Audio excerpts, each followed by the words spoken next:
कर्पूरी जी के नाम पर नीतीश कुमार जी मुख्यमंत्री बने। ये लोग राजनीतिक रोटी सेकते रहे, लेकिन काम किसी ने कर्पूरी जी के लिए नहीं किया। इनके अगर सही वारिस हैं तो आदरणीय नरेंद्र मोदी जी हैं। पहली बार मुख्यमंत्री जी की अंतरात्मा की आवाज़ निकली, सही आवाज़ निकली है कि परिवारवाद पे उन्होंने चोट किया। और परिवारवाद का सबसे बड़ा जनक कांग्रेस पार्टी। और मैं पहले ही कहा कि भारतीय जनता पार्टी इतनी मजबूत हो गई है कि किसी छोटे मोटे दल की आवश्यकता नहीं है। और बिहार में लालू जी का पूरा खानदान जो है परिवारवाद का सबसे बड़ा सबूत है। तो अगर कोई बेहतर काम करेगा तो मजबूरन आदमी बधाई देगा। पिछले कुछ दिनों से बिहार की राजनीति में उथल पुथल हो रही है। मुख्यमंत्री नीतीश कुमार को लेकर के तमाम तरह के कयास लगाए जा रहे हैं।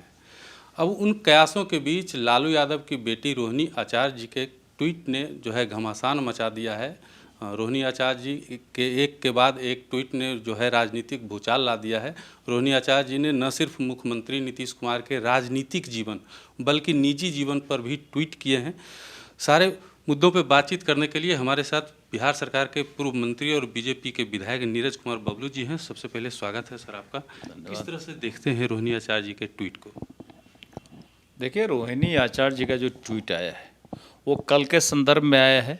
और कल मुख्यमंत्री जी जिस तरह से अपना स्पीच दिए, और मुझे लगता है कि पहली बार मुख्यमंत्री जी की अंतरात्मा की आवाज़ निकली, सही आवाज़ निकली है कि परिवारवाद पे उन्होंने चोट किया। कहे कि भाई कर्पूरी ठाकुर जी के बारे में बताया गया कि भाई वो कभी परिवारवाद नहीं की, इसलिए हम भी नहीं करते। लेकिन हैं कहाँ मुख्यमंत्री जी? आज हैं कहाँ? उसी परिवारवाद के बीच में फंसे हुए हैं जो परिवारवाद का सबसे बड़ा जनक कांग्रेस पार्टी, जहां नेहरू जी से लेकर के यहाँ राहुल बाबा तक परिवारवाद के सबसे बड़े नमूने के तौर पर हैं। और बिहार में लालू जी का पूरा खानदान जो है परिवारवाद का सबसे बड़ा सबूत है। तो आज नीतीश जी की अंतरात्मा जागी है, चोट किए हैं तो चोट किए हैं तो दर्द निकला है। वो दर्द तरह तरह के लोगों के तरफ से बयां हो रहा है, चाहे वो रोहिणी आचार्य हो या कोई और हो, तो वो दर्द बयां कर रही है। अब इसका जवाब आप उन्हीं लोगों से पूछिए कि भाई कौन चोट कर रहा है, कहाँ दर्द हो रहा है। ये उनका मैटर है, इसमें हम लोग कुछ नहीं कहने वाले हैं। हम लोग सीधा परिवारवाद के विरोध काम करते हैं। और माननीय प्रधानमंत्री जी के प्रभाव से ये सब कुछ हो रहा है। जिस तरह से प्रधानमंत्री जी का काम का प्रभाव है, नाम का प्रभाव है, कार्यकर्ताओं का मेहनत है, और भारतीय जनता पार्टी इतनी मजबूत हो चुकी है, ये तरह तरह के प्रभाव दिख रहे हैं। उसी मंच से सर, जिस मंच से उन्होंने परिवारवाद पे चोट किया, उसी मंच से प्रधानमंत्री की बड़ाई करते हैं, उन्हें बधाई भी देते हैं। तो कहीं ना कहीं सवाल तो आपसे भी पूछेंगे। बिल्कुल, सवाल हमसे पूछिए। जो बधाई देने की बात है, तो अगर कोई बेहतर काम करेगा तो मजबूरन आदमी बधाई देगा। काहे कि कर्पूरी ठाकुर जननायक थे और गरीबों के, दलितों के, पिछड़ों के, सबों के नेता थे।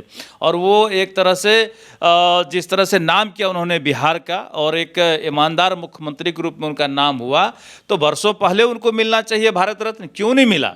आज मोदी जी अगर भारत रत्न दिए हैं तो दूसरे किसी को क्रेडिट नहीं मिलना चाहिए, धन्यवाद तो उनको मिलना ही चाहिए। और आज उत्तराधिकारी की लड़ाई चल रही। लोग कहते हैं कि हम उत्तराधिकारी हैं तो हम उत्तराधिकारी हैं। अभी तक क्या हुआ? अभी तक कर्पूरी जी के नाम पर लालू जी मुख्यमंत्री बने, कर्पूरी जी के नाम पर नीतीश कुमार जी मुख्यमंत्री बने। ये लोग राजनीतिक रोटी सेकते रहे, लेकिन काम किसी ने कर्पूरी जी के लिए नहीं किया। इनके अगर सही वारिस हैं तो आदरणीय नरेंद्र मोदी जी हैं, जो उनको भारत रत्न दे करके स्वर्ण अक्षरों में उनका नाम लिखने का काम किया। इसलिए तो उनकी बधाई तो बनती ही बनती, मुख्यमंत्री है, बधाई तो देना ही चाहिए उनको। जिस तरह से खबरें चल रही है मीडिया में, आज की जो बैठक थी कैबिनेट की, उसमें मुख्यमंत्री और उप मुख्यमंत्री के बीच कोई बातचीत नहीं होती है और ट्वीट पे जवाब मांगा जाता है मुख्यमंत्री के द्वारा। क्या हम कह सकते हैं कि गठबंधन कुछ दिनों का मेहमान है उनका?